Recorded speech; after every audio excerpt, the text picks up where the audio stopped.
first, let's answer the question, why does Japan love small things? Before moving to Japan to teach English on the JET program, I took an introduction to Japanese culture class in which the teacher shared an anecdote with us. He said that Japanese people love less. They love small things. I don't know why, but they just do. And he said that this was best exemplified by this paradoxical experience he had in which he came across a vending machine in rural Japan that sold two drinks, one large, one small. Same drink, same price. And when I heard that, I just thought, what?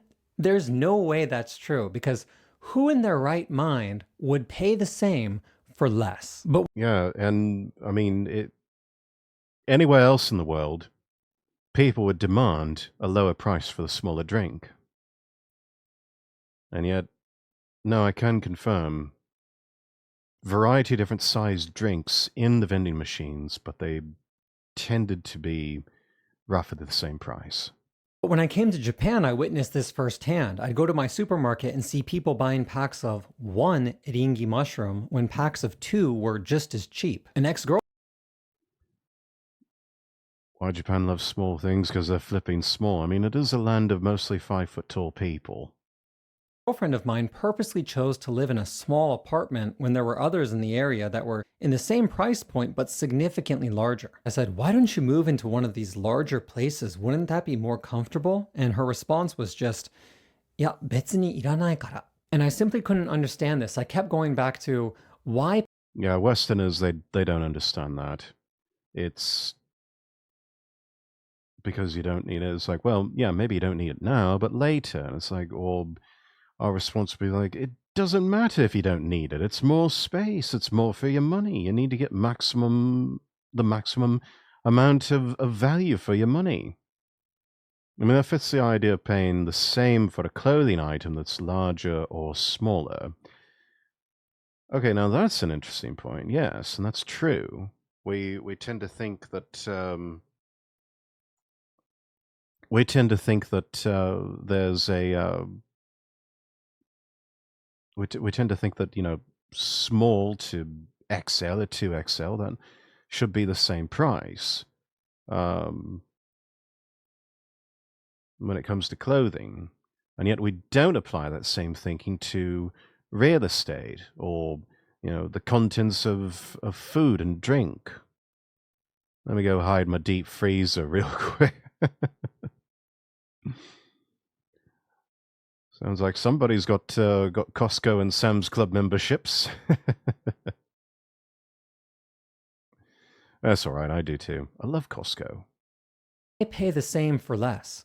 Wouldn't it be better to have more space just in case? But I never really got an answer that made Exactly. sense to me, so I kind of just chalked it up to Japanese weirdness and more or less stopped thinking about it. But this question popped back into my mind again fairly recently with the announcement of a new camera. You see, a couple months ago, my buddy Harris Heller, he swung by Beppu to hang out, and when he did, he had a Panasonic S9 with him. It's this new Panasonic camera that they had given him to review. And when I saw it, I thought, hey, that's a pretty cool camera. Let's see what all the reviewers have to say about it when the embargo lifts. Well, the reviews dropped and something very interesting happened. The comments on the English reviews of the camera and the comments on the Japanese reviews of the camera were markedly different. The West seemed to say that Panasonic had cut too many corners in the pursuit of making a smaller Joke camera, that fake hot shoe completes the deal. Was so ready and excited for a Ricoh GR, Sony RX1, Fuji X100 alternative, and then they gave us this. Oh dear. camera. Some even went as far as to say that given the current camera market, no one I have no idea who this camera is actually for. What an utter disappointment. Damn. in their right mind would buy such a product. And the sentiment in the Japanese comments was, かわいい、めっちゃ欲しいんだけど. And 2 weeks later, while people in the West continued so to attack cute. Panasonic for making such a pointless device, the S9 went on to become the second best selling camera in Japan, forcing Panasonic to issue an apology for not being able to ship units quickly enough. So why? What's with the love of less, the love of the small in Japan? In my recent video on the Nankai megathrust earthquakes, I talked about how Japan's culture of hard work and cooperation may have evolved as a sort of survival mechanism. That the reason Japanese people do so much overtime and Makes are so sense. concerned about not upsetting the peace is because hard work, caution, and cooperation were necessary in an environment in which a cataclysmic earthquake or tsunami could hit at any time. The thing Because my hands would cover that entire little camera. Yeah, I've got fairly large hands myself, and it would probably be a bit awkward trying to work that, which is why the XT cities from Fujifilm or the Olympus OMD or the more full size Sony ones, I tend to do a bit better with those. thing is, I think that these natural disasters are also directly responsible for at least part of Japan's love of the small. I need to do the measurement because I think we have the same size hand, do we? You think so? I'll have to measure myself. I think that it's been the earthquakes, the tsunami, the taihu, and the fires that have led to this culture of kawaii. You see, in response to that earthquake video I recently made, there was a fair number of people that said, if these tsunami are so destructive and so common, then why don't Japanese people just move? Why don't they go to a coast that doesn't have as many earthquakes? Or why don't they just move more inland? And this is Because it wouldn't matter. Eventually the earthquake's going to strike those other areas. And also, there's a lot of mountainous land in Japan. It's not all even flat land. There's a lot of land that's fairly steep and mountainous and not easily habitable. So that's for a lot of them, that's not really an option. is because, to begin with, there aren't any safe coasts. Again, Yeah. the 2011 earthquake, the most powerful earthquake in Japanese history, that didn't occur along that southern coast of Honshu where all the Nankai megathrust earthquakes happen. It occurred along the country's eastern coast. And the most Mhm. powerful destructive earthquake that's happened since then was earlier this year. That was the Noto earthquake that happened along the country's northern coast. And to answer the other question, why don't Japanese people just move more inland? This is because that land simply doesn't exist. Take a look at this topographic map of Japan. Now, I Yeah. would wager When they talk about topographic, they're talking about, the height of the land, basically showing off where the mountains. All this stuff that's in this dark chocolate brown that we're seeing here on the screen, those are mountains. And then these tan bits are more flat land and, beaches and everything. But yeah, all this is rough terrain. This is stuff that they oftentimes have to, tunnel through or, make use of like drilling equipment and dynamite to get through just to build a tunnel. It's not as easy as we might think. I think a lot of people that may be making those comments may be Americans that are spoiled by the reality of the American topography, which in many parts is mostly flat land. And so that's easy to say, but when you are dealing with a country that is roughly the size of the state of New Jersey, that happens to have it, think of it almost as New Jersey with the Colorado Rockies filling up most of it. I think that would be a good way to describe a lot of Japan's topography. Not so easy to deal with then. that even people who aren't familiar with Japanese geography can accurately guess, based on this map, where all of the major cities are. That's right. Here, Mhm. here, Tokyo, and Osaka. here. It's no coincidence that the majority of Japan's Kyoto. population has gathered in a few select places. They're the only places flat enough to actually build cities with both robust transportation infrastructure and a seaport to facilitate trade. All the people are in the flat areas because that's where the productive farmland is. That's where you can build the big factories and the car plants, etc., etc. You want to move the 60, 70, 80 million people from the few flat areas up into the mountains? Yeah, it might be possible, but it's not practical. It's going to bring the country's productivity to zero. This is one of the reasons Yeah. they keep building reclaimed islands here. Why Otomo speculated in Akira that Neo Tokyo would be built on top of Tokyo Bay, because all the good land has already been used up. So despite how crazy it may seem, in many instances, it's actually easier and far more convenient to expand into the ocean than it is to build up into the mountains. Right, but Yeah, and land reclamation that's a big project that you can even see throughout Japan's history of film. Something as simple as, like, go watch Godzilla versus Biollante. That was a film that was made and released in 1989.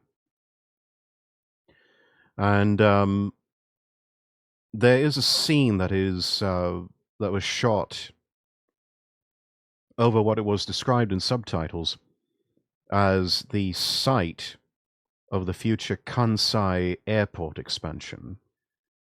Kansai Airport is a man-made island, and it is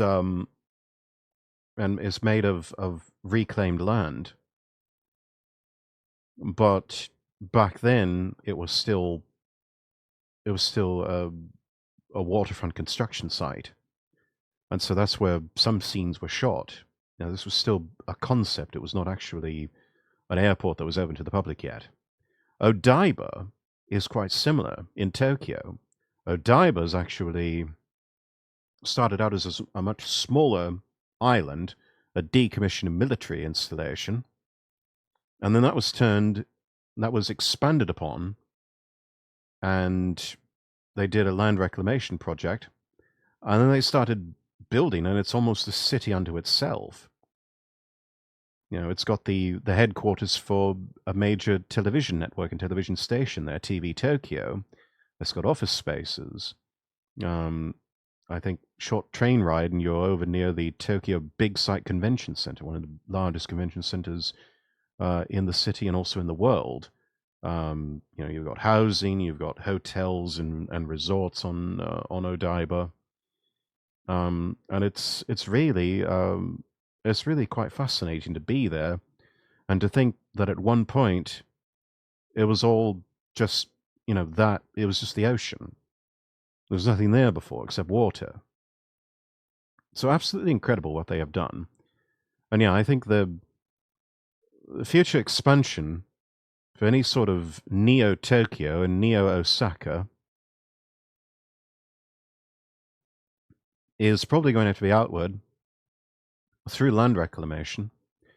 But also, if you do a Google search on things like the Sky City 1000 project, or the Shimizu Megacity Pyramid, these were all conceptual forms of architecture to just sort of ask the question of what could be feasible with future building projects in Japan. Sky City 1000, I think, is a 1,000 meter tall superstructure that has multiple counterweight pendulums,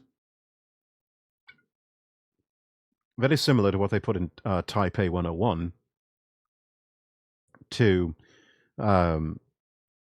keep everything stabilized, but it is essentially multiple bowl-shaped environments with housing and office space and shopping and parks and agriculture in the center.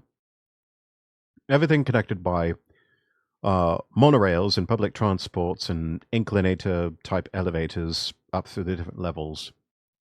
It is essentially a city within a skyscraper. And the Shimizu Megacity Pyramid is essentially a carbon nanotube wireframe superstructure in the shape of a pyramid, with each little portion of the pyramid has a skyscraper type building dangling from it like low-hanging fruit.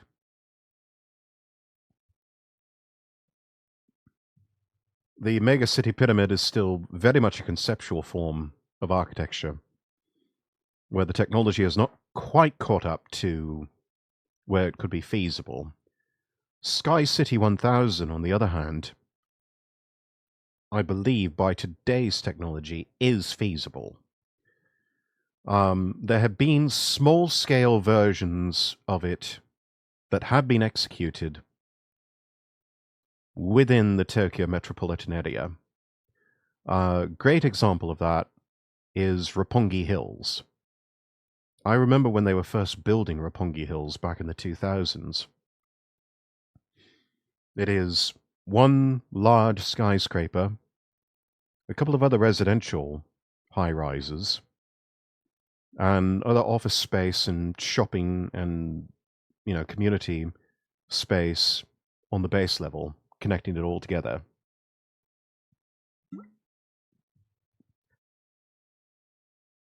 And it's, having been to Roppongi Hills myself, it is, you do get that sense that it's almost like a city within a city.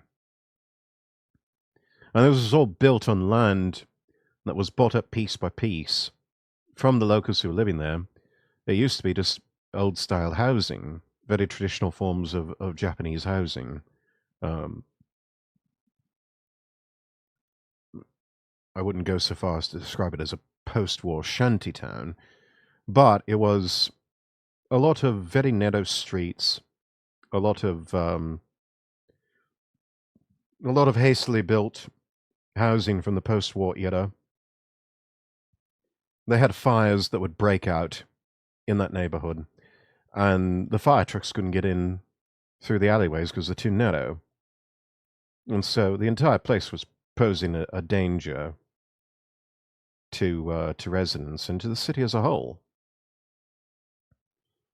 And so Mori Development, the company that built Roppongi Hills, made the decision like, okay, we're going to buy up everyone's houses and everyone's land there. We're going to tear everything down, and we're going to build Roppongi Hills.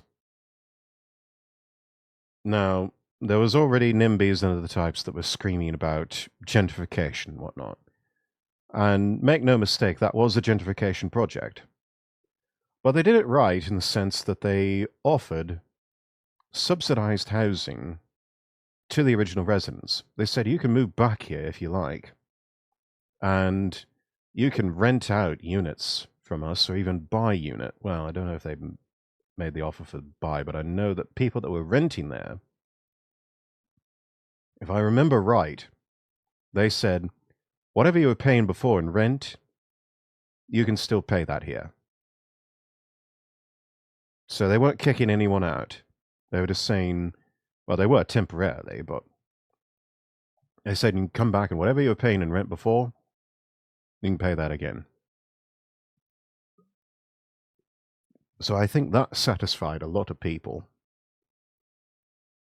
And basically just stopped the protest before it even started.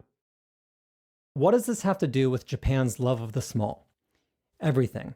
One, because as we've just demonstrated, the premium for space in Japan is so much higher than it is in a place like the United States. And two, because even if you're lucky enough to live in one of the nicer areas, historically speaking, owning more and bigger and heavier things has always meant getting hit harder when disaster inevitably struck. It may seem like I'm connecting unrelated dots here, but this is actually taught through literature and historical essays in Japanese schools. There's a famous author, Kamo no Chome, whose book, the Hojoki, is actually required reading in the public Japanese school curriculum. And the Hojoki is essentially the author's account of packing up and abandoning a privileged life to live in a 10-foot by 10-foot empty, portable home after experiencing a bunch of earthquakes, fires, and typhoons. Chome basically came to the conclusion, what's the point of spending all this money on these big expensive things that will only weigh me down and could disappear at a moment's notice in the next natural disaster? He writes, all human endeavors are foolish, but spending one's fortune and troubling one's mind to build a house in such a dangerous capital is particularly vain. You know, it's funny, we often talk about how interesting it is that certain animals will grow to match the size of their environments. Goldfish, for example, if you keep them in a small tank, they'll stay small. But if you put them in a big lake, they can become enormous. But I actually think that humans are the same. If you look at house tours for famous people that live in the United States, for example, you often see that they have 3 or 4, maybe sometimes 5 or 6 extra rooms, extra bedrooms or bathrooms that will likely never use. But they get them because Also they true. have the luxury of being able to flex. Again, this is why I think that Yeah. Japan loves the small, the portable, the kawaii, the Walkman, the Game Boy, the PSP. I think that generations and generations of people living through unimaginable earthquakes and catastrophic tsunami and fires and typhoons in a place where there's such a high premium on space has led to this culture that asks, what can I throw away? How can I get rid of some more dead weight? What features can I take out to make this It's a nation of Marie Kondos, in other words. a little bit smaller, a little bit lighter? A culture that says, a bigger apartment? Ya, betsu ni iranai. And would rather have a Nintendo Switch than a gaming PC, and a small camera that eventually overheats over a big one that can shoot forever. A culture that says, just enough is better than a cumbersome surplus. Because in Japan, a cumbersome surplus has always meant more to lose.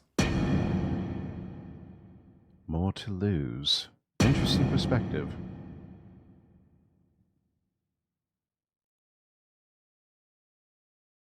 Very interesting. Thank you so much for watching. If you enjoyed this video, don't forget to give it a thumbs up and share it with your friends. Subscribe to the channel and click the bell icon so you never miss an update. If you have any thoughts, questions, or ideas for future videos, drop them in the comments below. I'd love to hear from you. You can also follow me on Twitter @LordRexworth for more updates and behind-the-scenes content. And if you want to support the channel, check out my Ko-fi or Throne pages. Links are in the description. Finally, be sure to visit LordRexworth.com and follow me across all platforms. That's LordRexworth.com. Until next time, I wish you all the best, and God bless.